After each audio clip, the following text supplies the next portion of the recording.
wait for 2.0. I'm really excited for this massive truckload of editor features we're getting, but I would have preferred if they were rolled out in smaller batches so creators can explore and master them bit by bit. Because now people are going to try and cram every single new thing in a single level, RobTop included.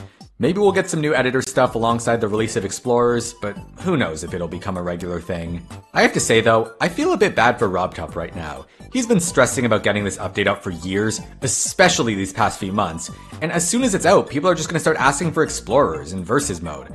I know he technically did this to himself, but I wouldn't complain if he said he needed a break at some point. Maybe it would even be wise to look into a proper dev team. Right, so the trailer. Here's where RobTop left us with while we wait for these last few weeks.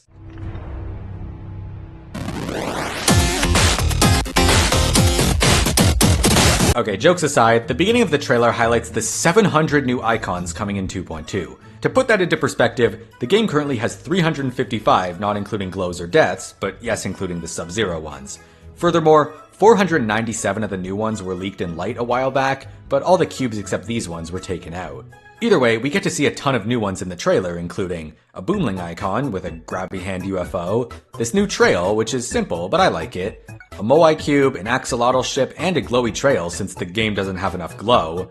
We got a discount Sub-Zero icon, these TV boys, Nico one-shot, that one game, Windows terminal, a self-insert, terrifying, holy fuzzy, literally just ultra-violence, copyright infringement, platformer level foreshadowing, and get this, another cat icon.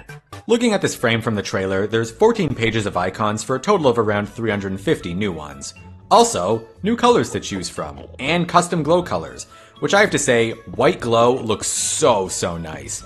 Glow also doesn't blend with the background anymore, as seen in this tweet by Vipebrain where he casually drops that he's been recording his videos on 2.2 for the past month.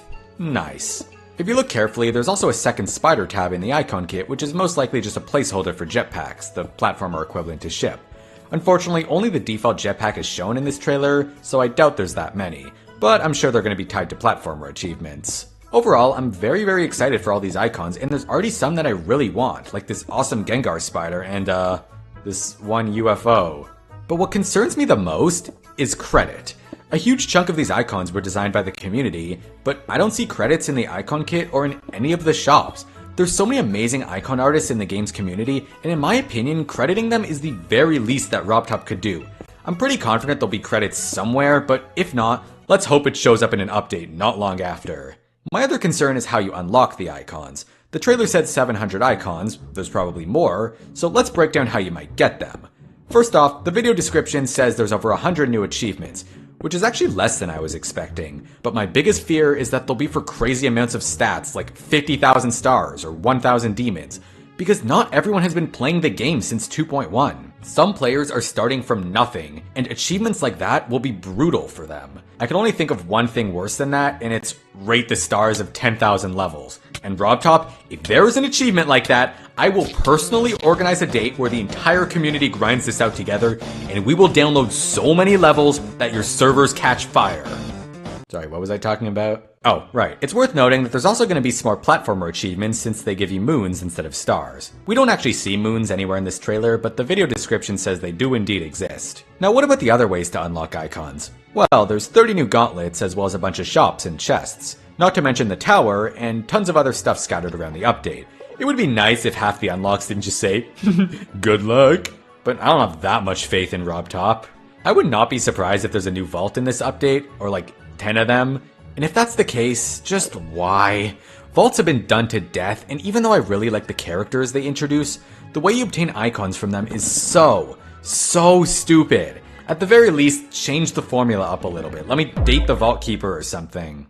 I was initially pretty worried about the shops because RobTop is well aware that there are players with millions of unspent mana orbs. I thought for sure there would be icons sold for like 100,000 orbs each, but looking at the trailer, that doesn't seem to be the case. There's just a lot of icons and the prices add up. What does worry me though is the treasure room. There are now 10, 25, 50, and 100 key chests. Previously you needed 440 keys to open everything, but now that number is up to 3,650, which is the equivalent to 3,650 demon levels or 182 million mana orbs earned. For the record, I have like 250 keys. I think it's nice that there's a bottomless number of chests to open, but if there's icons mixed in there, that is a massive disaster waiting to happen. Imagine having your heart set on a really cool icon, but the only way to get it is to spend 50 keys for a 1 in 20 chance. What kind of cruel game would do that? Never mind. The problem is that achievements are just objectively better. If an icon you want is locked to a specific achievement, you can adapt the way you play the game to slowly work towards it, whether it's grinding stars or orbs or even gauntlets. And when your hard work finally pays off, it feels amazing. Working towards achievements can be really fun, especially when there's a reward that makes it worth it. But with the chest's gacha-like system, you don't get that. You have to work super hard, only for it to be left to chance. Either way, hopefully most of these chests will just have big amounts of mana orbs or diamonds, and hopefully if there's an icon you want, you can just reload your save until you get it.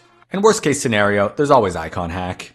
Alright, enough icon talk. Here's another look at the new level, which we now know is officially called Dash. Yep, the level following Finger Dash is just Dash. What are we getting next? H? Similarly, the new game mode is called the Swing, not the Swingcopter. I don't think people realize this anymore, but the name Swingcopter came from this game by the creator of Flappy Bird called Swingcopters. I've always found that really strange, so I'm happy that it's just Swing.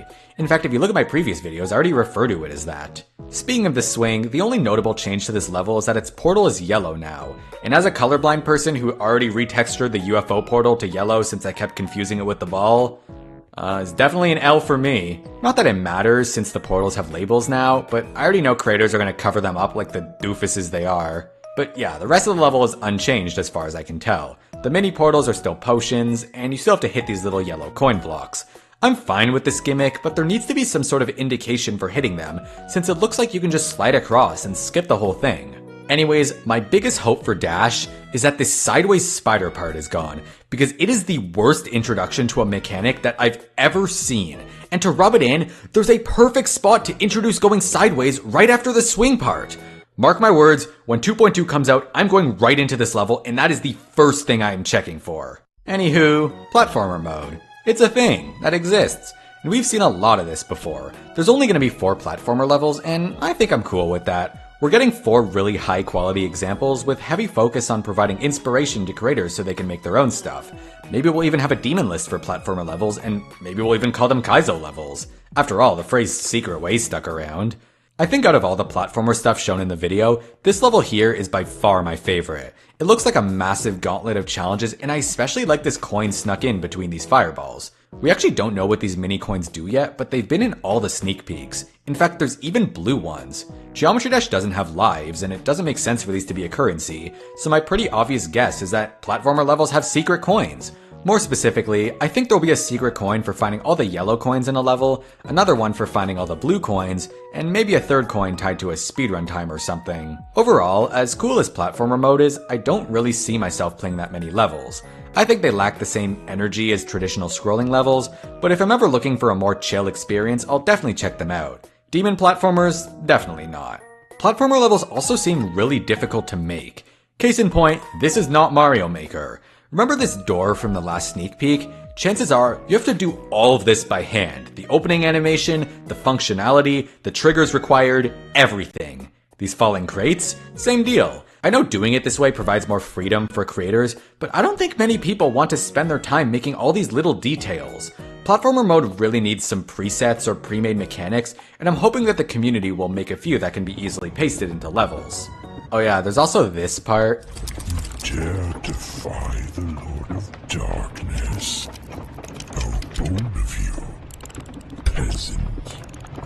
Your power is meaningless.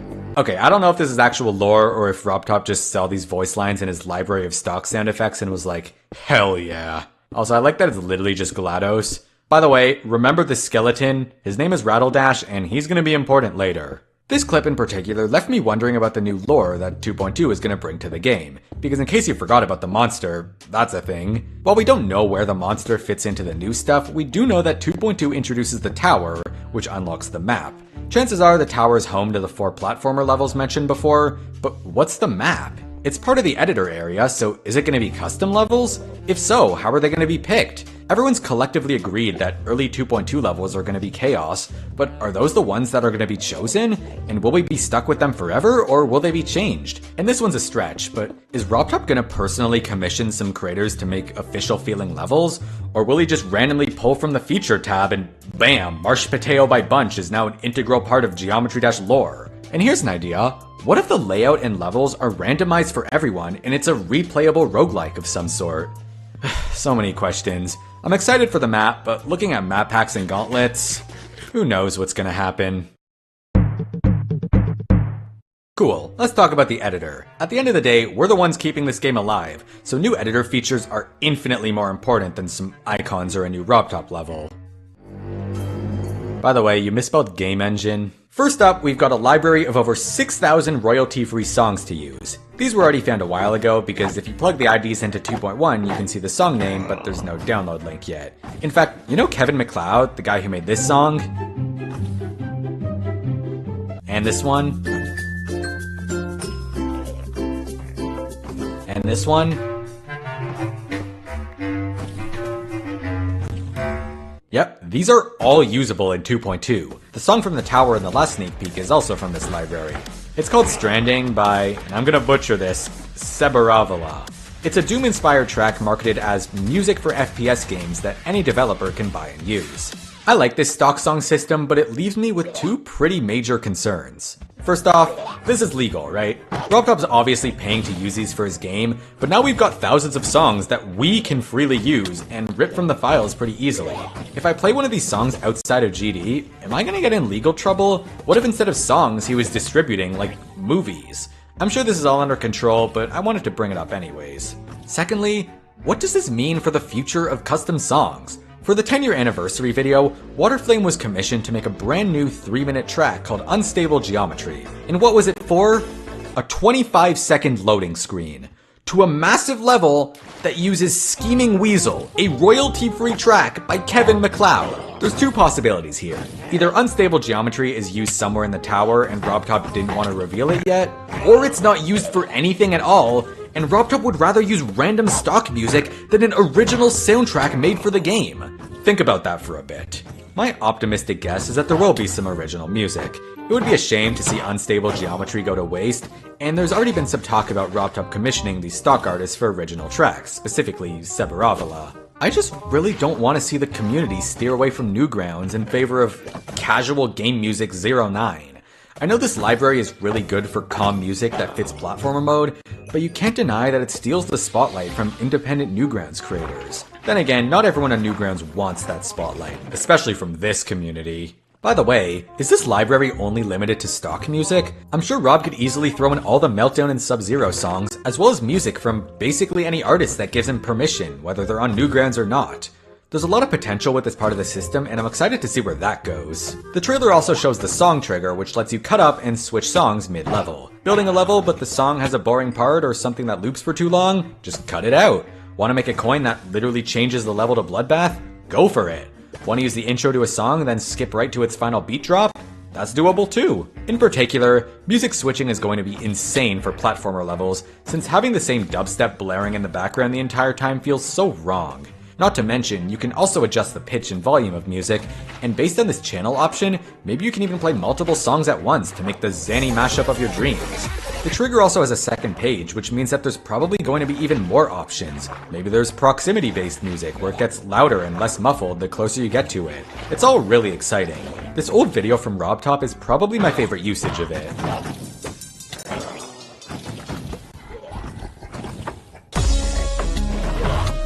I do wonder though, are artists gonna be cool with this? Maybe some of them don't want their music cut up or pitch shifted into nightcore. I'm sure 99.9% of artists aren't going to care, but who knows? Alongside the music library, as you've probably seen already, there's also custom sound effects, and I mean a lot of them. This was supposed to be a 2.3 feature, but I'm really glad we're getting it now since platformer levels would have been terrible without it. It seems like you can link them up to any event in the level, from jumping to sliding to using an orb to everything in between. You can change the speed, pitch, volume, you can loop them for things like bubbling lava, you can change the volume based on proximity, you can even add reverb? A while back I asked RobTop on Discord if we could submit our own sounds for the library, and he said it's super doable provided a proper deal is struck with the creator, which means there is a non-zero chance that we could get Eric Van Wilderman or Woolsey to say a bunch of silly voice lines and then freely use them in our own Geometry Dash levels. Also, apparently this guy, Sharks Tunes, is making some sounds specifically for Geometry Dash. Not only that, but he's taking requests. Someone asked for Blomp, he said he could try remaking it. Breakcore, already done. Death sounds, a whole bunch of custom ones. Music notes, completely doable. Metal pipe? You know what? By the way, I do wonder how sound effects are going to be used in non-platformer levels. They're not necessary at all, but I'm sure people will want to use them. Maybe a thud sound for sudden movements, or once again, bubbling lava. I really have no idea what's going to happen, but something tells me the sound effects slider will hit different in 2.2. Okay, music and sounds isn't the only thing we're getting in this update, so let's rapid fire through the other features. 10,000 groups is a much needed feature, and it's funny how changing a single number in the code can get people this hyped. I'm sure the limit could have been even higher, but I think this is a fair cutoff to make sure people actually optimize their levels. There's a ton of new editor stuff to make things more convenient, so hopefully the effects that used to take dozens of groups now only require 1 or 2. There's also some new buttons all around the group settings, and I already know what a handful of them do, but I really hope they're explained in-game. Gameplay rotation is a pretty big deal, and from what we've seen, it looks super cool. By the way, remember about Rattle Dash? Because he decided to stop by. I never really considered how rotating gameplay would be used in platformer mode, but this looks awesome. It's something Mario Galaxy played around with, and it's extremely fun when done right. In traditional gameplay though, I almost feel like this is going to be the next mirror portal. People like levels where you go forwards, and suddenly switching directions can break that flow if you're not careful. It also seems really annoying to sync. Will people play around with this in the beginning? Absolutely, it's one of the update's main features. Will it be in the majority of levels going forward? I wouldn't count on it. There's also a new orb in this clip. Maybe a new custom orb design, maybe it's a gravity orb, or a teleport orb since there doesn't seem to be a way to escape this room. Or maybe it's not an orb at all since it's not rotating. My guess is that it does nothing by default, because I've started to realize that RobTop leaves everything to the creator now. For example, if this was like 1.0, then these moving arrows would be the literal thing that changes your gravity. But now, it's an invisible object that changes it, and it's up to you to figure out how to decorate that. It really is funny how that happens. There's no definitive visual to go with any of the new game mechanics anymore. Particles! We've seen this in the past. They're cool, they're customizable, they're particles. What else is there to say? There's only one thing I want for particles, and it's the ability to detonate them. Because I'm not sure if the particles are constantly running, or if you can trigger a single big explosion of them every time you collect a coin or something. For shaders, I have tons of faith in the community for this.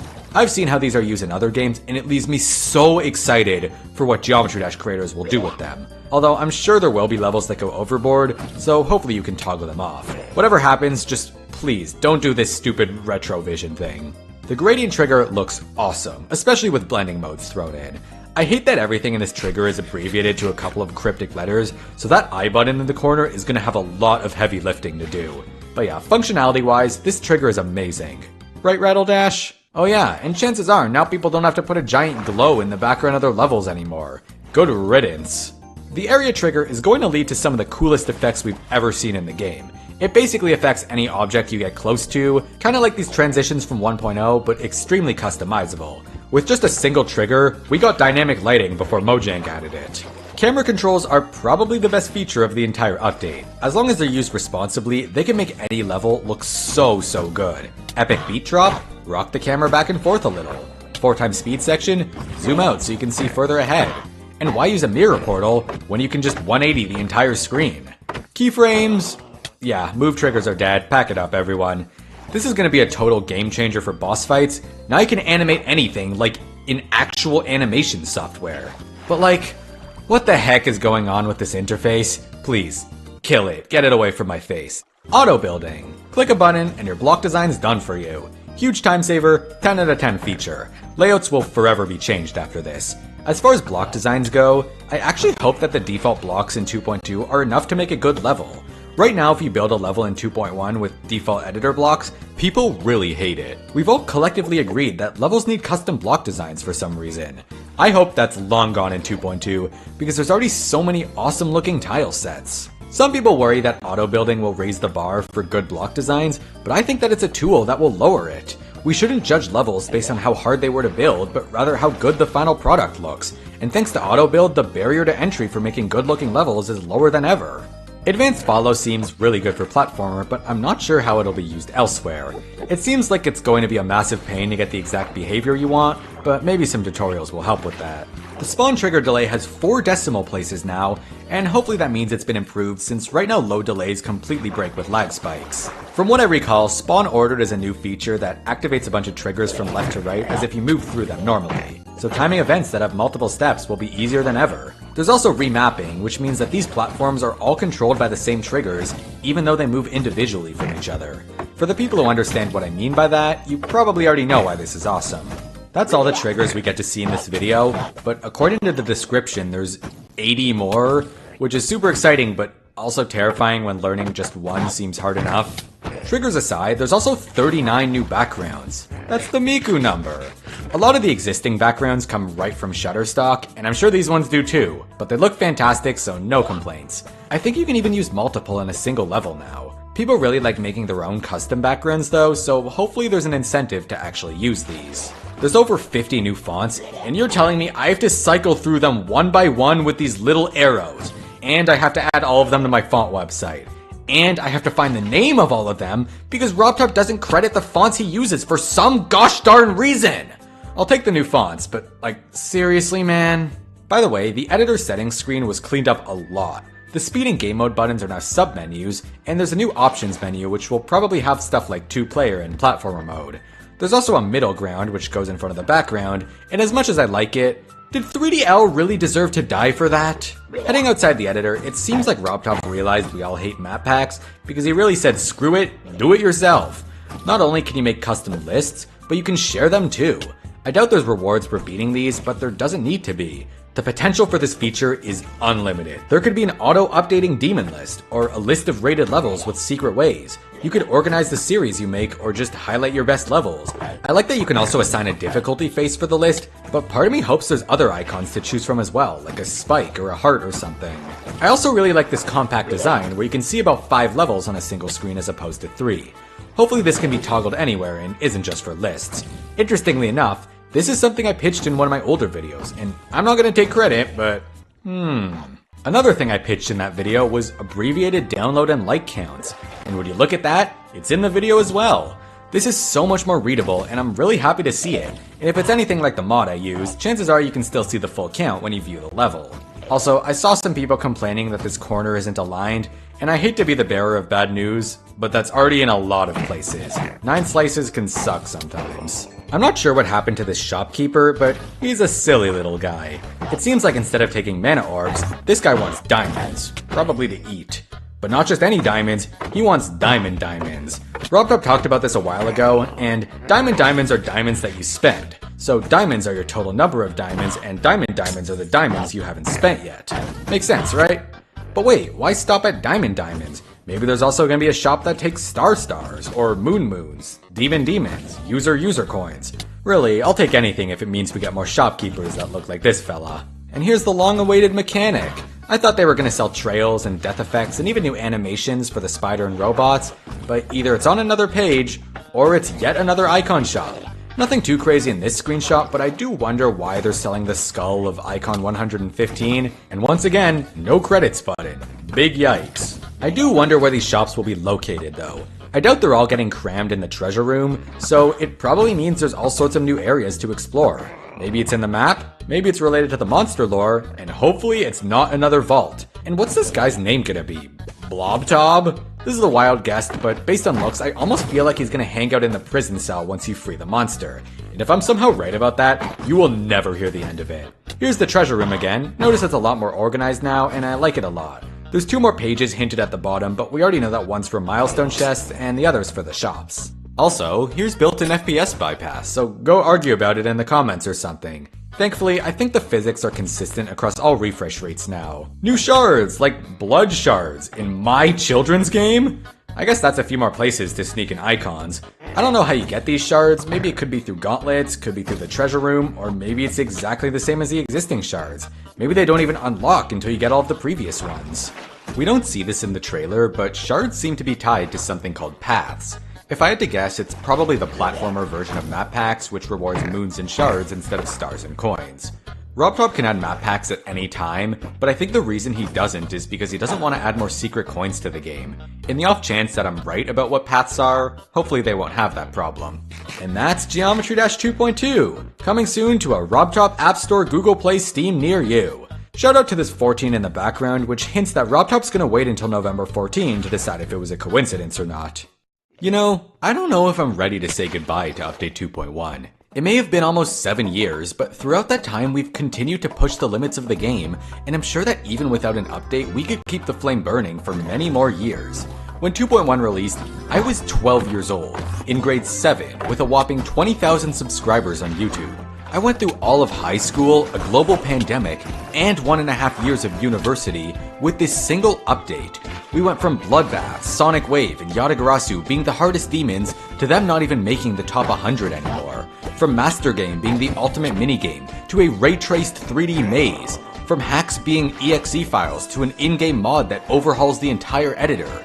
We've made movies and told stories. We've conquered the impossible and buffed the possible. We've made music, art, animations, websites, icons, challenges, fan games, whatever the hell this is, contests, memes, merch, experiments. It's only been 6 years, but it feels like it's been both a lifetime and a month or two. But in just a few weeks, the biggest chapter of this game's history will come to a close, and an even bigger one will begin. I really love the constraints and limitations of 2.1, but I can't deny that I'm excited to see what we can accomplish when the full potential of Geometry Dash is unlocked. 2.2 will be the best thing to ever happen to this game, and before we know it, more updates will go by, the community will continue to grow, and only veterans of the game will vaguely remember the period we're in right now. One day, we're gonna look back on this 2.2 trailer and think, remember when the game wasn't like this? If you're still here, thanks for sticking around, and thank you for everything you've done in 2.1. Whether you've played levels or published them, watched videos or uploaded your own, beat list demons or admired the people that do, people like you are the reason this game is what it is today, and I could not be more grateful to be part of such an amazing, creative, and passionate community. And RobTop, in the off chance that you're watching this, thank you for pouring your heart into this update, even if it took this long to get there. Few developers can steer their games into such an amazing direction, and words can't express how much I appreciate everything you've done for your game and its community. With all that being said, thanks for watching, and see you all in 2.2.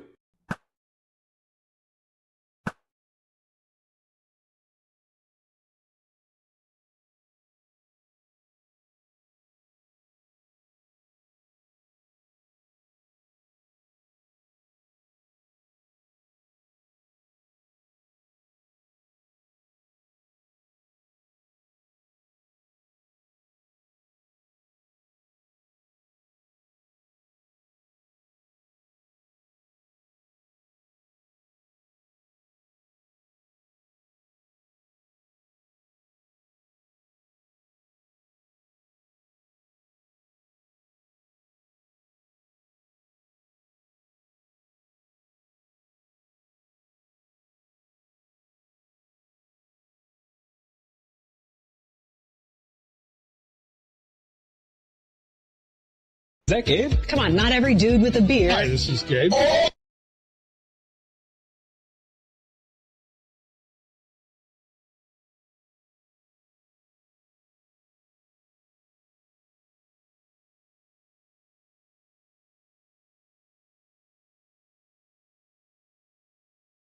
Okay, maybe now I'm actually worried about MW3 zombies, because when something gets described as Vanguard 2, then something inside of you dies a little bit. So what am I talking about? Ever since last night when the MW3 campaign began to leak because people were able to bypass the encryption on the files, things have gotten crazy across the board. Not just for campaign, but for zombies too, and it's not looking good right now. If you're unfamiliar, El Baberto is a well-known leaking account on Twitter who has a long track record of being right about what's coming to Call of Duty. And randomly last night he tweeted Vanguard Zombies 2 Electric Electric Boogaloo, hashtag MW3, hashtag zombies, which sure, without any real context seems bad but not catastrophic. Then this morning he quoted that tweet from last night confirming all of our worst fears. MW3 Zombies apparently has performance issues, meaning it doesn't maintain a stable FPS. There are also major crashing issues and bugs, which gives me Black Ops 4 PTSD. It's also apparently boring, which is really interesting and I'll elaborate on in a second. It's also supposedly unfinished, meaning there won't be a ton of content on launch. First of all, what the fuck? Pretty much every leak we've heard up until this point has been that MW3 Zombies was ahead of schedule, it was polished, and it might be bland at launch, but it'll work. If this leak turns out to be true, then how the hell did everyone else get this so wrong if this is what was really happening behind the scenes? I'm not so much worried about the game's stability and stuff like that, because that will probably be patched within a week or two, and most games these days, for better or worse, are like that at launch. What I am worried about though is the boring part of Alberto's tweet wasn't just his opinion, it was apparently from some employee who's worked on MW3. Now hold on, I do have some theories about this though, and I don't actually think this was from someone who works at Treyarch. First of all, the Zombies team is not that big, and historically they've only ever talked to people within the Zombies community. Alberto is more well known for non-Treyarch leaks and probably has better connections within Infinity Ward or Sledgehammer. If it was an Infinity Ward employee, then it makes sense because the general sentiment within that studio is that Zombies is just a dumb gimmick. And if it's a Sledgehammer employee, then I disregard it entirely because you've only made one good game ever, and that was in 2014, and you made Vanguard. On the off chance it is a Treyarch employee though, that's not a great sign. Alberto did clarify a little bit in a reply, saying that the employee who talked to him was someone who played the game a lot, so take from that what you will. And by far the most interesting thing I saw him speculating about was why the only footage we've seen so far has been terrible. So if you remember back to COD Next, all the YouTubers who went there apparently got to play MW3 Zombies for one game. Typically when that happens, they'll be able to record that footage and take it home to show in whatever way they please, but instead everyone was just given the same 15 minutes of gameplay directly from Activision. This stuff had been pre-recorded before the event even happened, and I thought this was weird at the time too, but Alberto might have a reason why. If the game has this many performance issues and crashes, then you probably don't want YouTubers going home with that footage, which could make MW3 look bad. So telling them that they can't record and then just giving them boring gameplay is so much better than showing the frame drops and the crashes, because that would lose a lot of sales. If this is actually what happened and MW3 Zombies comes out in a bad state, then we really should never trust these people again. Like, I'm sorry, but you throw every ounce of your credibility out the window if you can lie to your audience's faces and not even mention big issues before they spend their money on a new game. They know how this whole thing works. Even if they were told that the issues would be fixed before launch, they need to know that it's bullshit. Before I keep ranting though, I am getting ahead of myself a little bit. There is a definite possibility that either this leak is entirely wrong, which would definitely be interesting, or that a lot of the performance issues will be fixed in a day 0 or day 1 patch. That's something that Call of Duty has been doing more often, is that they'll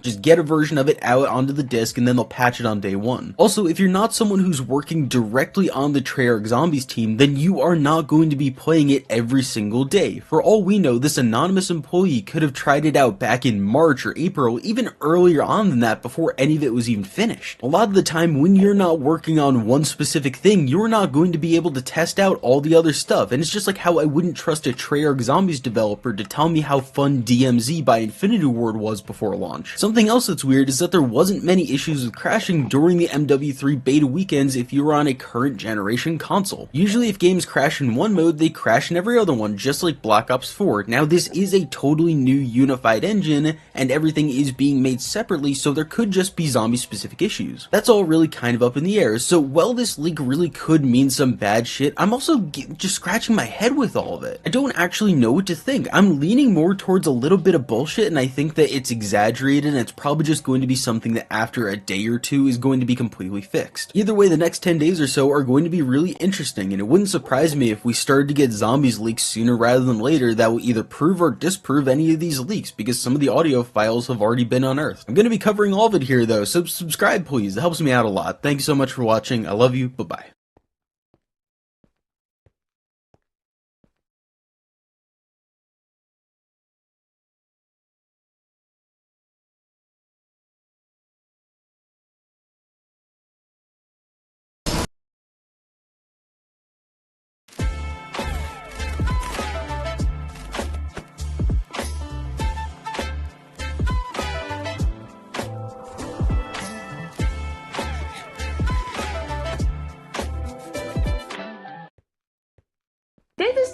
Slij Horse paardenvrachtwagen. Neem je paarden mee op reis en maak je klaar voor de wedstrijd. En er is zelfs...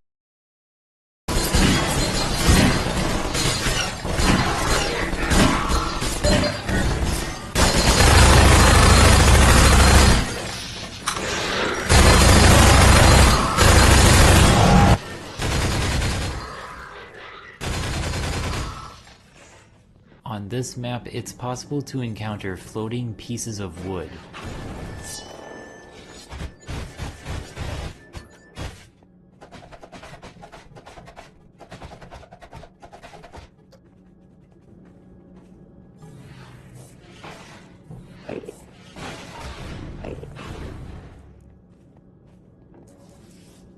Possibly in the past, you've been surprised by a head crab in this hallway.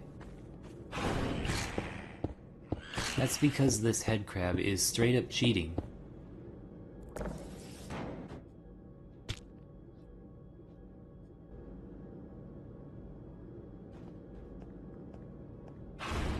Invisible walls which block the player also block pickups.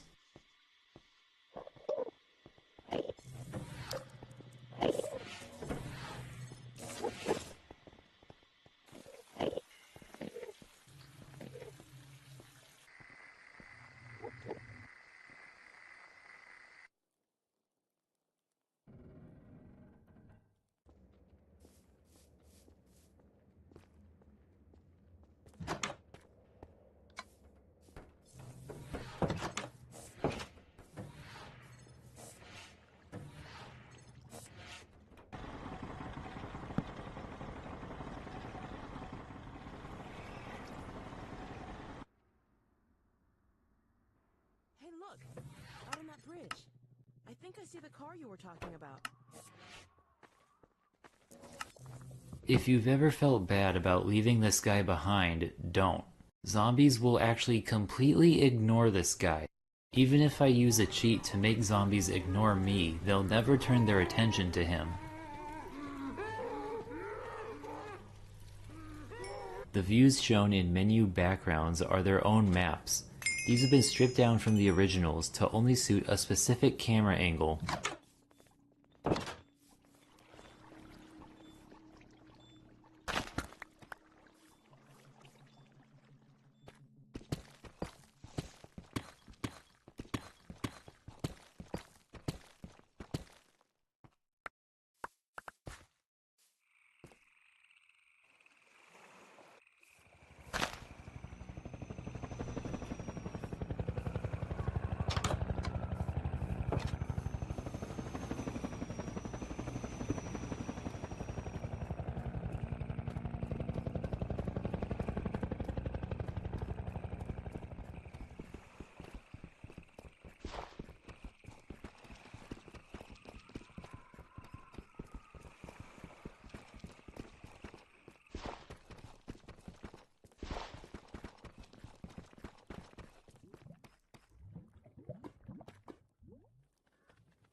Therefore, I repeat, evacuate City 17 at once.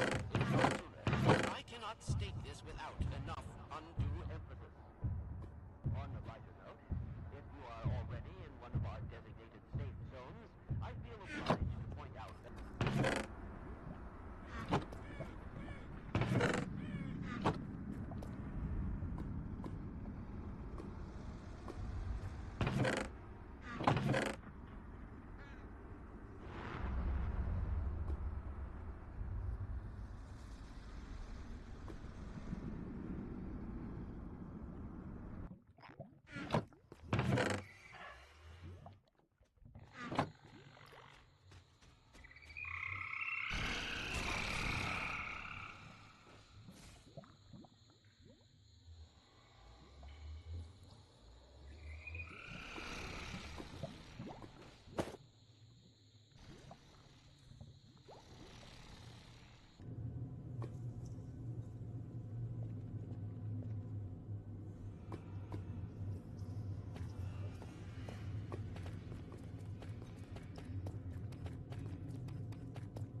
One comment asked for the longest stretch of levels that you can play in reverse. Here it is.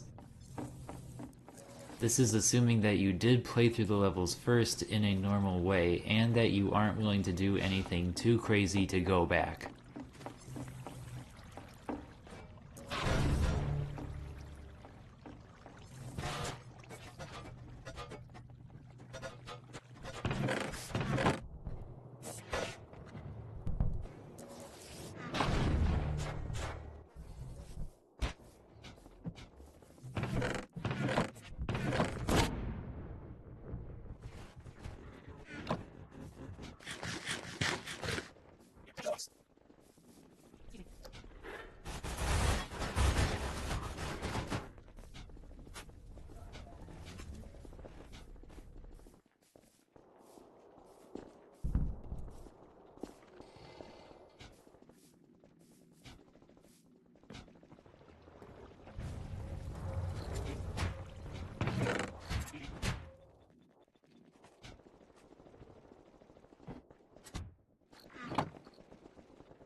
There is a very small detail in New Little Odessa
This video is brought to keep some and when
Home's a real success. I'll take one more last look around this beautiful world before saying my goodbyes to it. Damn you,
It takes a lot to gross me out. If we were living in the Marvel universe, I would have already been recruited by the X-Men, because Charles Xavier would have identified me with Cerebro as a mutant with the superhuman inability to feel disgust.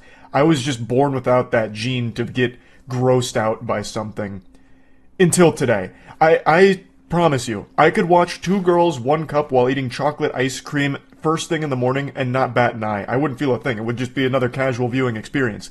But today, I found something that rattled me to my core, made my skin crawl. It is so icky. Amaranth announced a collaboration with a beer company to turn her vaginal yeast into a cold brewski for all to enjoy. I couldn't imagine drinking something more revolting. I'd rather drink sewage. I would rather lick a cockroach, a live, living cockroach, than take a sip of vaginal yeast brew. There is no one on the planet I would be enthusiastic about drinking the pussy beer from. Let's extend the net here. It doesn't even have to be vaginal yeast beverages. Any kind of like bodily fluid body part beer sounds awful. If Jesus Christ right now resurrected again and he said, "Please, my children, feast upon my ass juice beer," I'd be hesitant. I'd be like, "Hey, bud, I appreciate everything you've done, but I really don't want to be drinking fucking colon cell brew beer." Right? Like, I'll drink your blood. I'll drink blood before that. Like, can we meet somewhere in the middle? A compromise? And when going through their website where they explain everything, I feel like I'm being indoctrinated into a cult. Like I'm reading cult flyers or something. It's so odd and off-putting. They take an already revolting concept of using pap smear cervical cells to make a beer out of and make it even more disgusting by the way they talk about it. So, the company is a horny Polish brewery called the Order of Yoni, according to this Kotaku article. And when you go visit their site, they kind of explain's the wrong word. They kind of go over the process and also the motivation behind it. They have this page here that looks like Star Wars opening text at the start of one of the movies. And it's a deep look into a deranged psyche behind the evil masterminds of this idea. Imagine an extremely sensual image of femininity, which has often appeared in the wildest of fantasies. You are fascinated by her captivating outward appearance, her passion, her coquettish movements. Admiration reaches its apogee, and the desire to satisfy the senses with its charm increases. This is the most pretentious dog shit I've ever read in my life. They absolutely just typed a prompt into ChatGPT to spit out something moderately profound, full of, like, buzzwords. Reach out for a bottle filled with a golden beverage replete with female essence. Give yourself up to your instincts and enjoy the intimacy of an extraordinary model. I don't know why they're calling it a golden beverage unless they're also bottling her piss for a beverage, which I'm assuming is right around the corner. You might be able to get like a combo pack here where you get vaginal yeast brewskis as well as a palate cleanser of piss champagne or something, perhaps.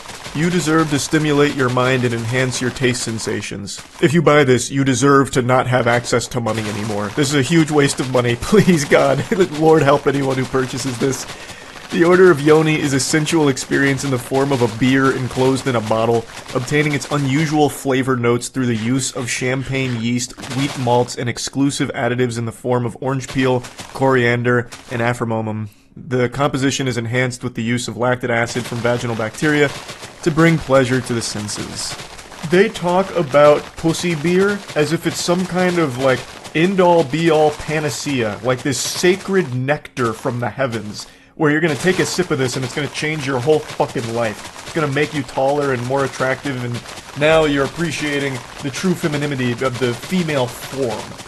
When really, if you buy this, I don't think this brings you any closer to women. In fact, it probably pushes every woman away from you if they know that you are a buyer of vaginal yeast brews. That's the worst shit ever. That's like the biggest red flag. Now, I'll be open and honest here. I considered making edible assholes for, like, a tier list. I've talked about this idea before, where all my friends send in their butthole molds, so that way there's a company overseas that turns it into edible chocolate, and I was going to tier list all of my friends' asses. But that's a little different because it's just chocolate in the shape of what their brown balloon knot looks like. It's not actually using their poop shooter in order to make the chocolate. It just takes an impression of it and makes the chocolate look like that. So it's still like totally edible chocolate. It's very different than having turned her vaginal yeast into a beer itself. That is crossing a line. That is the point of no return. If you're buying this and, like, getting hard from it, like, being so terminally horny that you consider this, like, a sensual experience is so weird to me. Now, they do go over the process a little bit here, and it still feels like it's some kind of brainwashing procedure. We devote a lot of time to looking for a woman who has all the desired instincts, the goddess we want to put in a bottle. Oh my lord, it's making me want to vomit just with that statement right there. We discovered the process of transmitting female essence by isolating lactic acid bacteria from yoni of sensuous women. Paulina, brunette. Monica, blonde. Patricia, blonde. An essential part of this process is to ensure the safety of our product. During isolation, the material is tested for the absence of other bacteria and viruses. These procedures prevent other bacteria and viruses from surviving, thus allowing the growth of only lactobacillus bacteria. Once again, in terms of certainty and safety, the final test of the propagated lyophilized bacteria is carried out before the use and preparation of the material. Jesus Christ, I'm not a fucking pussy beer scientist. These words are throwing me for a loop. But basically, they're talking about how they're going to ensure you're not going to get sick from it. A gynecologist collects a vaginal smear from the models. These smears are taken to a laboratory where bacteria are isolated, cleaned, and analyzed and multiplied. At the end of the process, the bacteria are used to produce the pure lactic acid that goes into yoni beer. They also have an entire lore breakdown behind the company here, the whole story. Great goddess, the greatest among gods, feminine deity whose main reincarnations were Aphrodite, Venus, Ishtar, Makash, and Freya. Thousands of years ago, the great goddess's worshippers and priests in almost all cultures and civilization discovered her sacrament, her divine part lying hidden in the deity's yoni. Priestess of the goddess had found deities amongst women, took with respect the Saint Yoni lactobacillus, the divine sacrament, and combined it with water, malts, and yeast, creating the first sour ale. And then it goes on and on into this, like, wild and wacky history lesson. I don't know. I don't know enough about the origins and the genesis of the first sour vaginal beer to be able to comment on the authenticity of the story they tell here, but it is still creepy and weird regardless. This is like a really weird company. Now, Amaranth herself, the patient zero of vaginal beer deities, said that it's hilarious. People will buy the beer for sure. I don't know if they'll actually drink it. I mean, they'll probably drink it. They'll definitely drink it. I actually have more respect for the people that were buying Belle Delphine's bathwater as a collector's item than the people that are going to buy and consume vaginal yeast beer. That is just so yucky to even think about. The flavor notes on that must be incomprehensible. Like, you take one sip of it and your brain immediately goes smooth as the regret washes over your entire being. Like, it's just, it's so odd. She views it as a joke, which I understand. Like, if you're gonna do this as a joke, whatever. I mean, it's still a weird joke to make. But at least she's not saying that she thinks it's like a good, sensual idea to bring her fans closer to her, take all of her fans into her fucking womb, or whatever, to start feasting on her cervical cell beer. But yeah, like I said, it's no easy task to make me feel disgusted. But this pulled it off. Just imagining drinking that makes me a little nauseous. So I just wanted to talk about this. I have no doubt it's going to be a smashing success here for her and that company. I don't think she's the first one they're doing this with. On their website, they have the deities thing, where there's 3 women there, and I'm guessing they already made this product with those 3 women, and now Amaranth is just another one signing up for it. And I have no doubt her audience is going to buy all of it. I think it's going to fully sell out. They'll probably need to really have her go into the gynecologist once a day to keep fucking scrubbing for the yeast they need. Well, actually, no, I don't think they need to do that, because according to their website, they can just keep fucking cloning the yeast she sends in. So this is like a one-and-done thing for her, and she's just going to be able to keep raking in profits every time they start firing up a new batch of vaginal beer. So, I guess a smart business move, maybe? I have no idea, but I do foresee this being a huge hit with her audience, which is very pathetic to say. Anyway, just had to talk about it a little bit. That's it. See ya.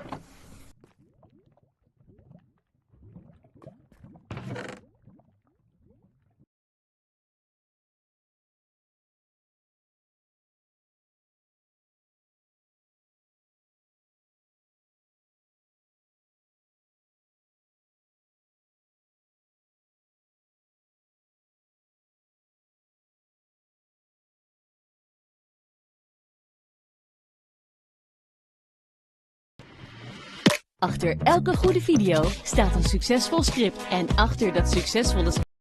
This is the most insane laser obstacle ever created. And this is just one of many dangerous and extreme laser mazes that we built for this video. And whichever one of these 10 contestants survives the longest wins 250 grand. Everyone follow me. Welcome to room number 1. Are you freaking kidding me? Yo! How are we supposed to get through this? The rules are simple. You need to go touch that box of money, but you touch a laser, you lose $250,000. The billion-dollar question is, who's going first? Oh, okay, we have our first go. What in the world, bro? I'm stressing out. Yeah. The craziest part is this is the simplest of all the rooms we built. It gets so much harder after this. She's giving number 1 no space to work with over there. All right, y'all. I gotta get right there. This might look like a game, but it's very serious. This $250,000 cube of money is on the line. Okay, good. All right. Oh, it's coming towards you. Whoa! Oh my goodness. 8. No, am I out? Did I just... Ah! Oh my God. Only 9 remain. No, yes, you got it. All right, we got our first finisher. We got a second. I'm stuck.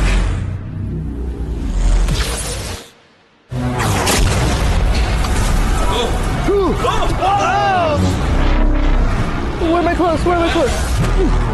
Oh, hey! Let's go, baby. We in here. Oh, that was surprisingly close.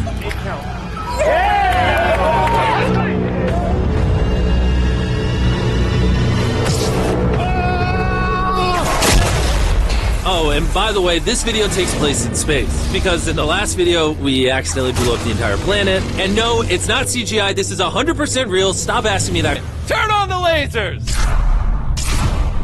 Whoa. A little overwhelming. Very scared. In order to complete this level, each of you will have to navigate this course and then traverse this wall. All while the red laser walls close in on you. Stay down the middle. And trust me, when I say this level is difficult, I mean it. I tried it earlier and didn't even get close to passing. Start level 2! Okay, we're going. Oh. We're going. Oh, man, bro. Hey, move the wall faster! Go. What the hell is this? This is super hard. Go. Oh, jump, hurry. Go.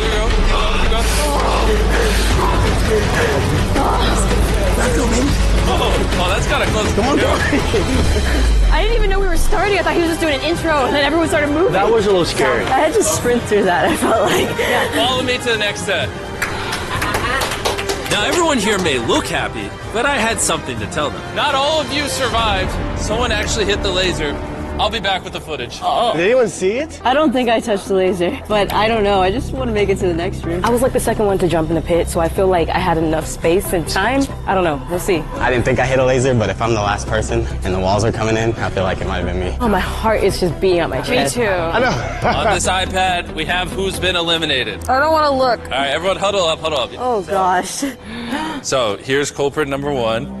It's me. It hit your shoulder, then your back, then your butt. It was actually impressive how much you got hit by it. If we all want to salute him as he leaves. Bye, guys. Bye. It's been real. Up next, if you look right here, if we zoom in on number 8, you'll notice he didn't get out, and it was actually you.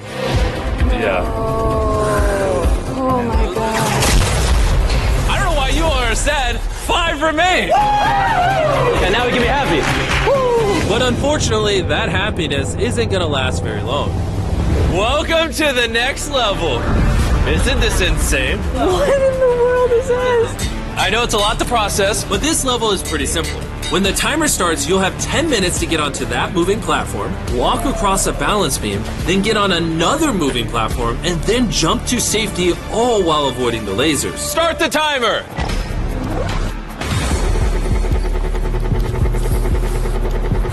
I got this. I should have got on. Dude, this is insane. That beam is wobbling, dude. I see it moving. Let's go, Rain. 7 minutes left! I'm good right here. Are you going? Yeah. Okay, so how are we doing this? I don't know. I'm not gonna lie. That's for y'all to figure out. We're stepping up. All right, here I go. All right, 10 is on the other platform. Who's on the balance beam? Okay. This is it. Yes! Yeah! Ah! Girl power! Who run the world? Girls! Time's running out. Hurry up! Maybe I'll go at the same time. Oh, she did it! Oh, there's 2! Nice and easy. All right, let's see it. You are the last one. Only 4 minutes remain. Hey, there's a laser behind you. Turn around. We're good, we're good, we're good. Yeah! Girl power!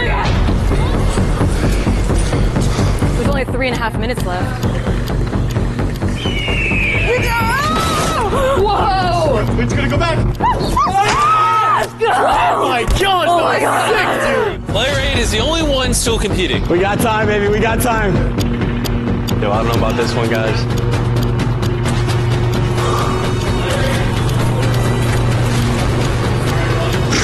There's only a couple lasers left. Oh my god.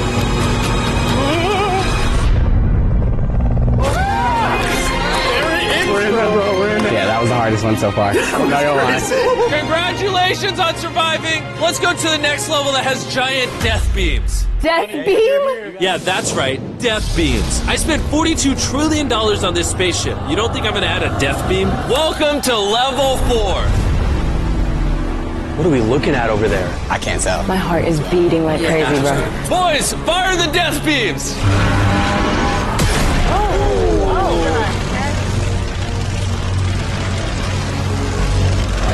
Yo, what? So as you'll see, before it fires, you see a little flash of light. Your goal is simple. Reach the other side without touching any of the red lasers or getting absolutely cremated by the giant blue death lasers. Have fun!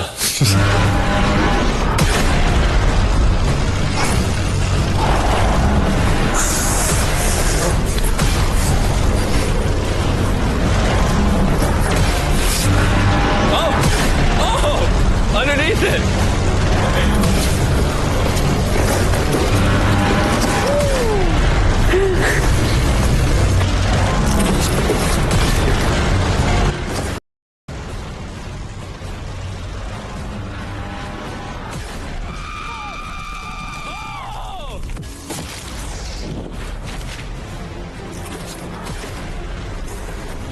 Number 6 is safe. 8 is safe. You can take that. Let's go. Come on.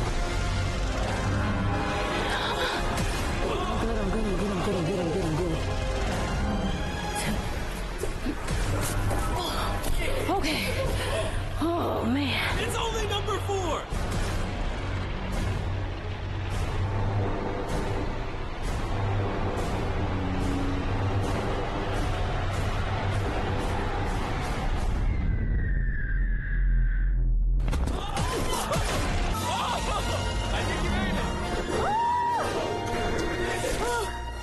Give me the box. Here, touch the box. Dobbs, baby. Let's go! That one got the adrenaline pumping. I'm glad 4 of you survived because like level 6, 7, 8, 9, and 10 were all very expensive. So I hope you don't all lose soon. But to be honest, I'd be very surprised if someone didn't lose on this next one. What the heck is this? Come inside the prison. Wow. Close the laser door. Oh, bro. You're now trapped in a giant laser prison. And at some random point in the next 10 hours, these lasers will turn off for exactly 3.5 seconds. And you'll have to run and touch the money before they turn back on. You know how short 3.5 seconds is? And how massive this room is? No way, bro. No way. Have fun. When do you ever get 10 hours to prepare for the biggest 3.5 seconds of your life? How long can a person go without sleeping? I've gone like 48 hours for sure. No problem. Why? I was like playing video games one night or something. You think we're actually gonna get to the 10-hour mark? I think we are. It's pretty intimidating, not gonna lie. Simon says touch a laser. I don't know what the rules on tripping are, but we might find out pretty soon. Turn off the lasers, please. I'm really hungry. You think they're gonna bring in food? Bro, we ain't getting no food. Yeah, if they bring dinner in here, we're here for 10 hours. Yeah, you're right. If they bring some kind of food... Oh, sheesh. How's it going? Just want to make sure you're awake. We're awake right now. How many hours do you think it's been? I think we're going on 3. It's been 6.5 hours. And you're probably hungry, so boys, bring it in. Yay! We also brought you guys some Prime. Thanks, KSI. So this is your first time trying Prime? This is my first sip of All right, Prime. let's see it. Your first ever sip of This Prime. is crazy. What do you think of it? It was just like the popsicle. I was surprised as well. It tastes pretty good. Enjoy your Prime and food. Thank you. Thank you. 6 hours? I don't think so, bro. It's not been 6 hours. The minute these turn off, I'm out. This is starting to get not fun. I did not spend all this time in here to not touch that box. Do you know the longer that we stand in here, the slower you're gonna run across? You're gonna be done for it. 10 minutes to 10 hours? Like, what kind of range is that, Jimmy? What are you doing to us right now? This is crazy. I feel like an animal in a cage. It's 5 in the morning and they have been in there for 7 hours. Stakes are high. They're all staring at the money. It's getting primal. Whenever we press this button, the lasers will cut off for 3.5 seconds. You may press the button.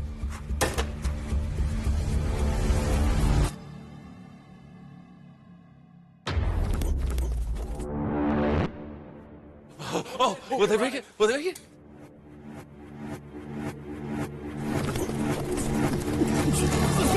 Oh, they all got it. That felt like the end of the world. Oh my gosh. How are all of you that alert? It is 5 a.m. That was 7 hours. We're just that determined. Since nobody got out, we're gonna have to run it back for another 10 hours. I'm kidding. That's a joke. Okay. It's been way too long of a day. Follow me. We're like, what? We're like, wait a minute. Yes, but days are kind of irrelevant when you're on a spaceship. A giant spaceship. Come on in. What Morning. in the world? Morning. Come on in. So, welcome to level 7. Dude, what in the world, bro? You're probably wondering, why am I holding so much Prime? It's because Prime Hydration is a zero added sugar hydration drink. This bad boy is only 20 calories, naturally flavored with 10% coconut water, and enough vitamins and electrolytes to keep these contestants going throughout the entire video, all without a single milligram of caffeine. And because the company is founded by my friends Logan Paul and KSI, if you do this course while holding Prime, I'll give you $10,000. Holding a bottle or the whole Just tray? holding a bottle. Here you go. Oh, catch. Ah. Each contestant needs to hold a bottle of Prime while jumping from platform to platform and avoiding the lasers on the floor. The lasers will briefly disappear every 30 seconds, so they're welcome to try what seems to be the easy way out and risk running, or they can make the jump. My heart is pounding. Can I go? Yeah, go ahead. Yeah, you go first if you want. Dude, I'm gonna take my time. Okay, I think I can make that. Oh my god. Oh, he just jumped. What the heck? The thing is, the further you get, the further they get apart. Oh? I don't know if I could jump that.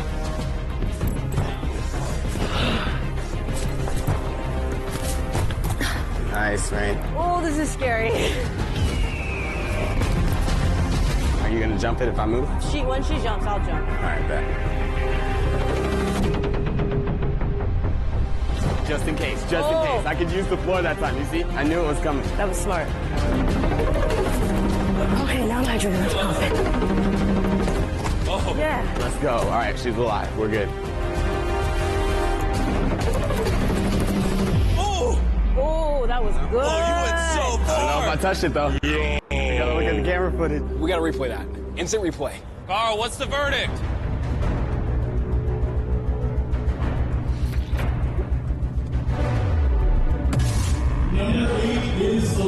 You definitely hit it. I promise. Yeah, we'll still give you the 10 grand for the prime.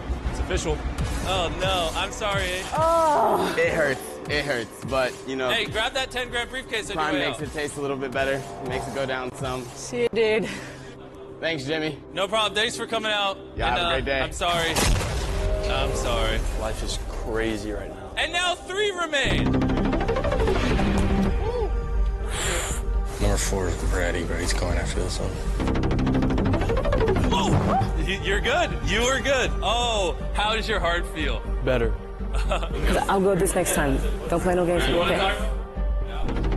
Ooh. Oh, wow. Got it. Wow. I'm gonna get out the way. All right, we have our first finisher. Oh, look at those feet. Straight shot, baby. Oh, he almost broke it. Dude, I lost my first step. Don't kiss my money. Why is you kissing my money? Last one remaining. Oh, pressure. Okay. Okay. We have 3 finishers. Yeah. And these next 3 levels are going to determine who walks away with $250,000. Welcome to level 7. You have 2 choices. You can either eliminate yourself and win a Tesla, or keep competing for a chance to win $250,000. What will it be? There's like a billion lasers over there. You think you're gonna get through that? If you're a quitter, go for the Tesla. You have a guaranteed 40 grand or a 33% chance of 250. Jimmy, there's a way through these lasers, though, right? Of course. Nolan, you're being annoying. This thing's just really comfortable. That's the car I wanted. I gotta get the money. Oh! Get me out of here. All right. You decided. Okay. Boys! Boys! Go get your cars, ladies. I'm gonna get this cash. If all 3 of you go over here to meet, that's crazy. I'm gonna send it. I want to make it a room 10. This is actually a big decision for you because you know they're doing it now. They can't come back Yeah, up. I know. If you pick the Tesla, you can drive it out today. There's a chance you walk away with nothing over there. You don't want the money? Yeah. Turning it down. Look at this thing. 5, 4, 3, 2, You can walk out with this car. 1. Just go get the car. Take a pick. I know, I'm sorry. I'm probably Just pick. Free car or a chance to win money. I'm gonna go with the money. Let's do You it. never get this chance. Head on down there. Let's do this. I cannot believe nobody went for the Teslas. Go ahead, Rain. You waited long enough. Oh, dang. I'm good. Look, I gotta make sure this booty don't hit nothing. Dude, it is so tight. Yeah, that is tight. There's 2 paths, and one is a dead end. I think she's going to the dead end. Oh my gosh. You are like literally a millimeter away. She's about to shimmy her way to 250 grand. Well, a chance at 250. You have one little choke You're point almost left. done. I'm coming, Carl. I can see you right now, and there's no lasers between us. Hit that. Uh-oh, Yup. What's that? All right, we have our first finisher. I did it, I did it. You can do anything. 10. If they both touch lasers, you win. All right, Wow. yeah, 6. Oh my God. It's not a race. This isn't NASCAR. I know, I Are you just... going for a world record? I'm just scared if I don't go through this, I'm gonna start shaking. Oh, snap.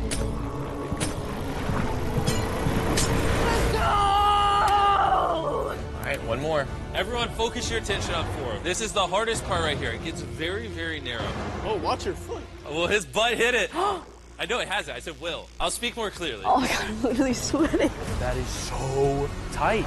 I need to get out of here. If I go right there and jump over, can I do that? I approve. You can jump over the laser wall. Yes. If he can clear this wall, he might win this whole thing. You think it'd be easier to jump over this and walk along the edge and jump back over than to go through the maze? I mean, maybe not easier, but I definitely have more confidence doing that. I want to see you jump over this. Just to be clear, I think this is awesome. Now who's the one having to make a decision, Blake?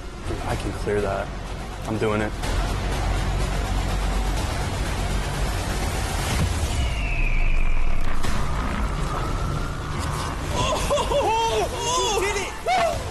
crazy! You two thought he was gonna hit it. Look at their faces. They're so mad. What the heck? Now he's walking along the edge. Oh my gosh. He's gonna have to jump back now. Dude, it is definitely taller over here. We didn't build the set with this in mind. He's literally breaking the game. Oh! And our set, apparently. These walls aren't super strong because we didn't plan on people doing this. If you fall, you're out, just so you know. This is insane. Yeah. Oh! Oh! No way he did it. What the frick just happened? Let's just go to the other room. Follow me to the in-between room. That was the craziest thing I've ever seen. Starting out, when it was 10 of us, did any of y'all think it would be us last three? I saw both of you as a threat. Y'all like the same person. If you're like silhouettes, it'd be like the same person. As long as I keep going first, that's going to be the way I win. Honestly, I can't follow behind anyone. I have to trust in myself and go for it. I won't lose. Complete honesty, I have no idea what happens next. That's why I want to get to the next door. Let's go to the next room. Now, making a bunch of laser mazes is pretty tough. So I had my friends help me with this next one.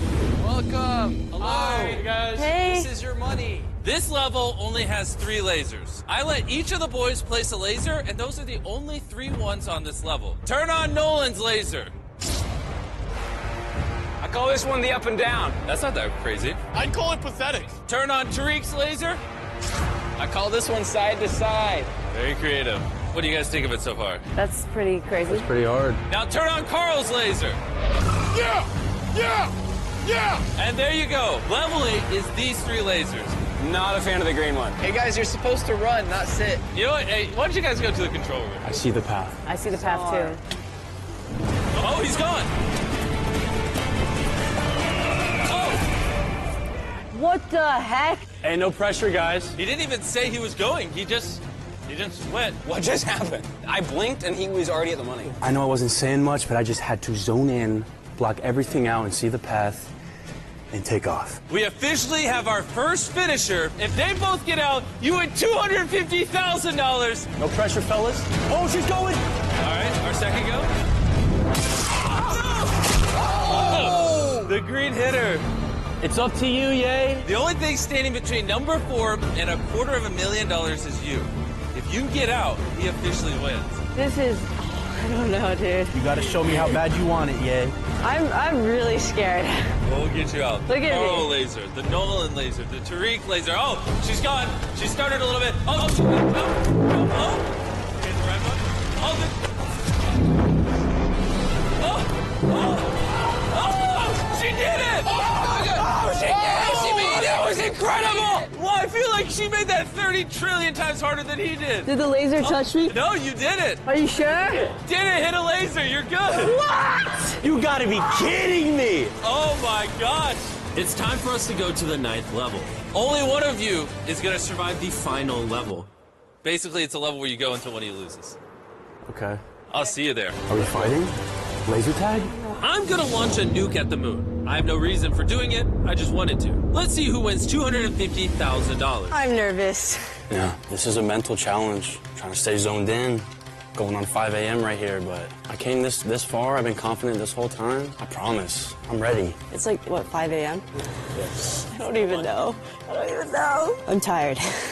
But, like, I got to do every one of these rounds and just, like, show people that I can do it. I hope they both win. That's just not how it works. They both really deserve it. Just to add suspense, we made him wait a few hours.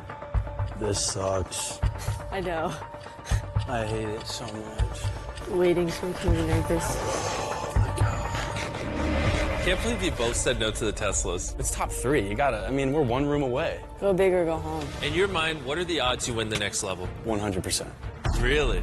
I feel confident. Well, he's pretty confident, but I'm just like, I hope I win. I really, really hope I win. Do you guys have any last words? Not really. I'm kind of zoned in. I'll shake your hand though. Oh. And now we're enemies.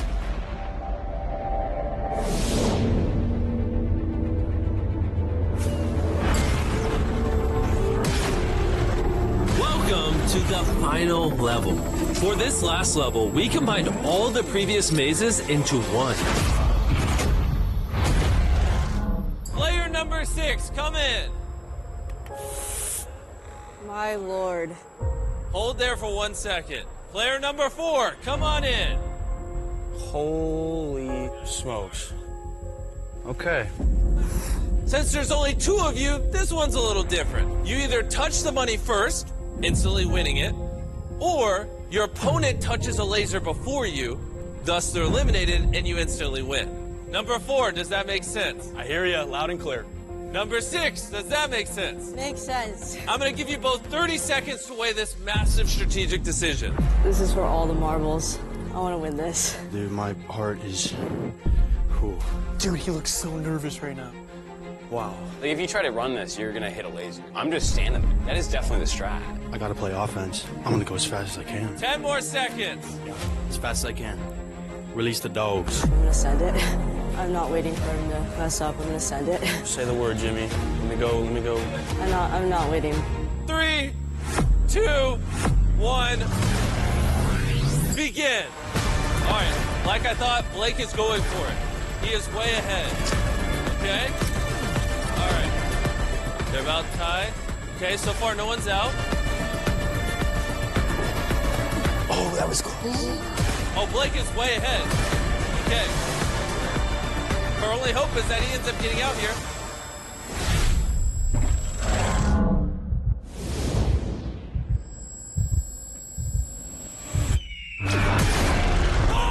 Oh, he hit a laser! What? Oh, he did. What? He hit it. You're lying. No, you. Hey, cut the lasers off. It doesn't matter. What? Turn them all off. Oh, don't headbutt it. Are you okay? Stop hurting yourself. What?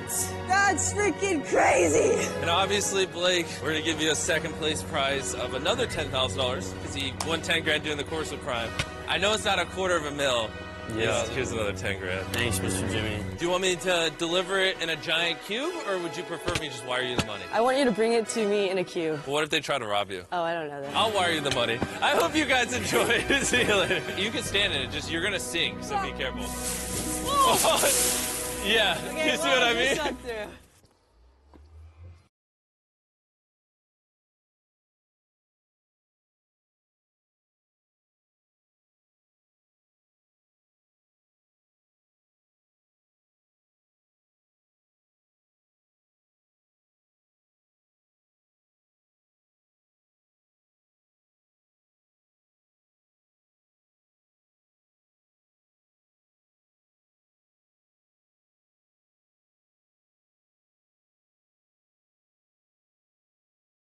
Minecraft 1.21 is shaping up to be a really solid update. From Minecraft Live, we will learn that we are getting a whole new dungeon, new blocks in the form of tough blocks and copper blocks, new mobs such as the armadillo and the breeze, the legendary new crafter block which will revolutionize how we craft things, as well as a new spawner block that's going to personally revolutionize how I make my little dungeons. All of these are really solid updates. Automated crafting is one of those things that you only would really see in a mod, but then Mojang just decided to throw it into the game. Kind of like horses way back in the day. But it feels to me like the community is at a tipping point. That a lot is riding on this update. So what has happened with the previous updates that has made this one a tipping point for so many people in the community? What can Mojang do this time to ensure that players continue playing the game? To answer that, I think we need to go back to one of my favorite updates in recent Minecraft history, 1.16. In June of 2020, during the start of the COVID outbreak, Minecraft saw one of its biggest updates released, the Nether update. This is arguably one of the most significant updates to Minecraft, and especially its progression since 1.9. This update overhauled the Nether, adding in 4 new biomes, all new plants and mobs, as well as new structures and music, and above all, it added a new layer of progression to the game in the form of netherite. Netherite wasn't just some new ore, it added an entirely different flow when it comes to obtaining better tools. Netherite changed how crafting tools and armor works in Minecraft, and we see the effects of this all the way into 1.20, with the introduction of things like armor trims and smithing templates. Mojang set out to not just add a new tier of gear, but also change how we obtain said gear and the work that goes into it. Crafting a netherite ingot from ancient debris and gold ingots is a really genius move, requiring that players not only have diamond tools to upgrade, but also have gold to create the ingots themselves is a really smart way to change up the flow of progression. Minecraft's progression prior to this was find ore, mine it, make better tools, find better ore, mine that, and make better tools up until you found diamond, and at which point you just started hoarding those and, I don't know, making a beacon or something. All of this is to say that netherite really changed how the game progressed, and you couple this with the very streamlined and focused vision of the update, and you have a phenomenal update that changed the game and brought back a lot of old players. So how could Mojang follow this up? Why not overhaul the overworld and mining and caves? It seems like a pretty good move. Caves and Cliffs was a phenomenal update. I think it just got kind of crushed by development time and broken promises.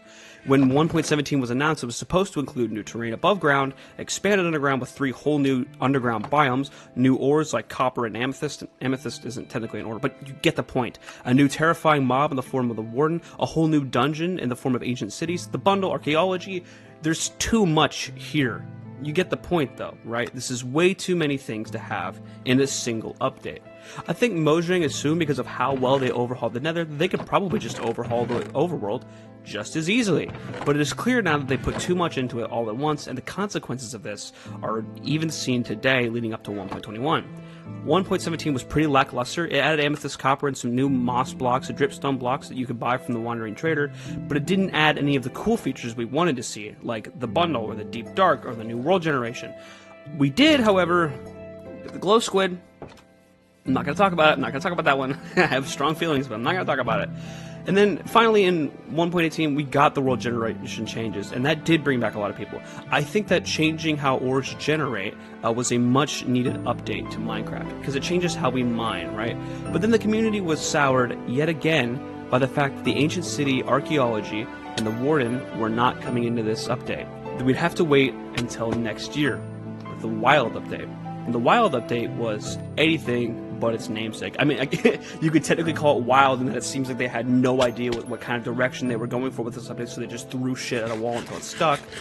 But what's really amazing about this update is how many things they overpromised, and they did overpromise a lot. Initially, this started as a cool addition to the game. We're finally getting the final features of Caves and Cliffs, except for archaeology, because at this point we just thought it was cancelled.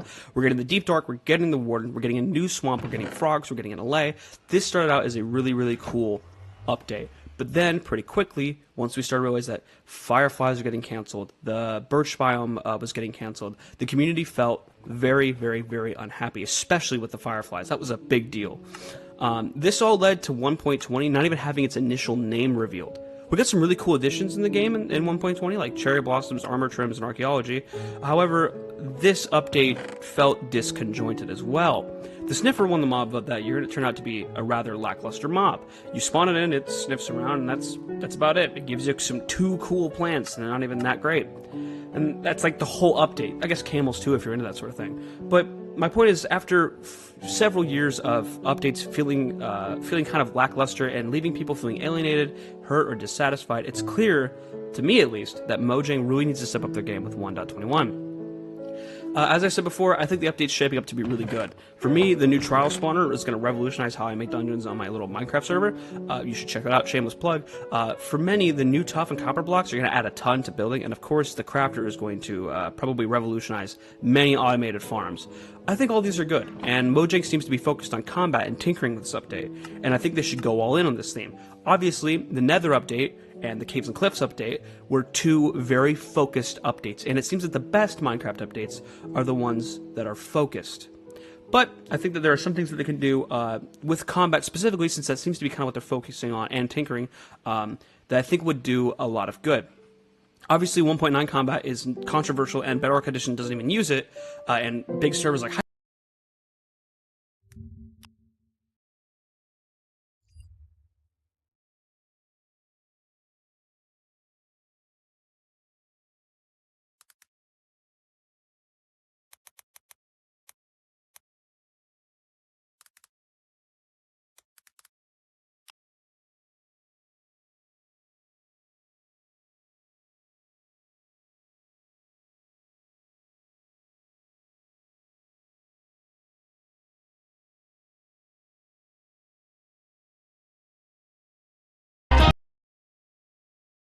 Waar mensen samenleven en samenwerken, raken ze in conflict. Bevechten ze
Wat vind je van die toetsen? Heel eerlijk, kindermishandeling. Ze zijn 12.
If you have an hour this week, you can learn 100 songs on the piano by learning just 4 chords. These.